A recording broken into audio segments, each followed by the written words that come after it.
you talk about how small actions can really make or break this whole area of trustworthiness. Can you give me just a couple of examples for people of things that they could just like check themselves on as they're kind of trying to establish that kind of early leadership?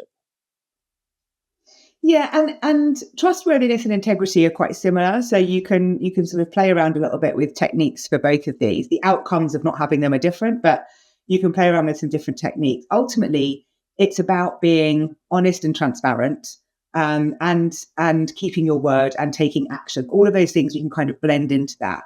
And if you're struggling with that, or if you feel that people are saying that we just don't trust this person, or we're not really engaged, if you're seeing those things, then the things you want to focus in on are more face-to-face time with your team. Like, that's important. We build trust by being in person with each other. That's not always possible. So it has to be video, but there has to be a human connection. We can also just think about being realistic about what you're saying, which sounds quite easy, but the drip that I'm talking about is things where people will say, my door's always open, which is often something people would say about having, this open door policy, you can come and talk to me, but you're not in the office or you're not actually around, and therefore people don't believe that you are. So there's a disconnect between what you're saying and then what you're doing, and that's what starts to break things. So it's just being intentional about what you're promising people, and also being intentional about what's realistic for you. You're busy. There's lots to juggle in that sort of position. So if you want to have that intention of, I want to make time for people, then put it in your calendar, build it out, go have like a coffee with people, make that time, but make sure that you're communicating that and being realistic about what you're able to do, because the last thing you want to do is overpromise and underdeliver, and that is what will start to break that trust. I think the other thing is context. So it depends on what you're going through.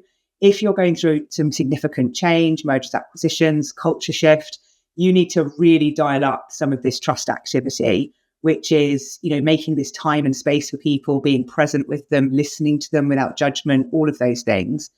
If you're not making that space and that time, then people won't be able to find that connection with you in order to build that trust. And that's really important. So it's a lot to do with time and intentionality and being realistic. And sometimes having someone that can call you out on that is quite helpful. Like, not necessarily, a coach or a consultant, but as a team, discuss what's realistic, what's not. Can we really do this? Is this possible? And give people permission to say, you're never going to do that. Which is sometimes quite helpful, because we always think we will do better than we are. We always think we will make better choices than we will. We have this sort of belief that we are better than we are, which is fabulous.